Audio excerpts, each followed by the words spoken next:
Sylvester, just tell us, you've done well in the EFC, UAE, African Warriors. What's the next goal? The next goal, like has always been the goal since I started my MMA career, is to be in the UFC.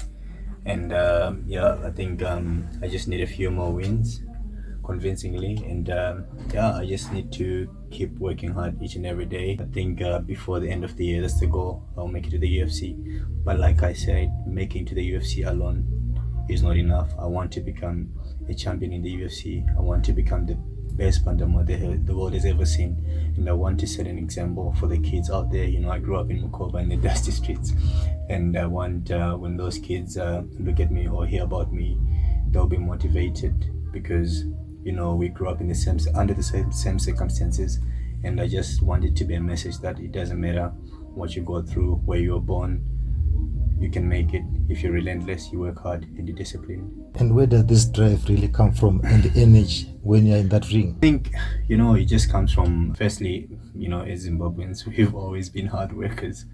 And also, like, my family has always been my priority. I wanna see my mom have a house in the hills one day, and I want to leave a legacy for my kids. I don't want to be that tattoo guru where people who curse. I want for my great grandkids, when they hear about me, they'll be proud. They say I want to be like my great grandfather. He was a warrior. That's why they call me the Gladiator.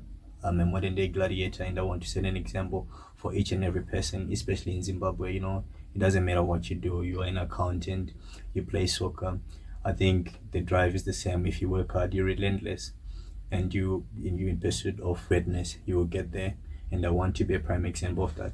I want when everyone wants to make it, they'll say, look at this guy, he made it, so can I.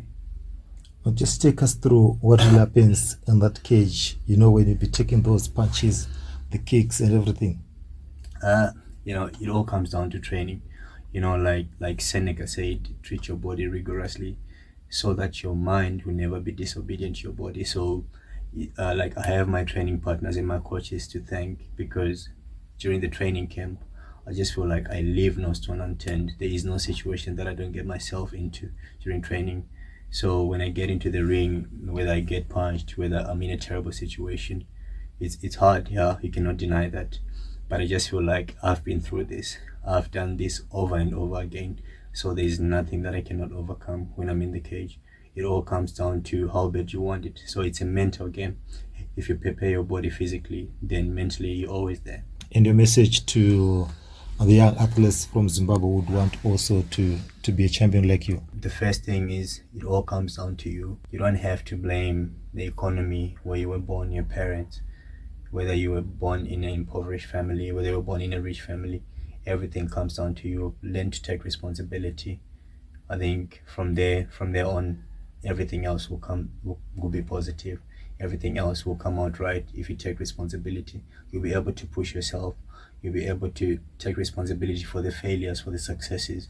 You'll be able to be relentless in the good and the bad times, the twists and the turns. So yeah, just keep working hard, and everything will fall into place.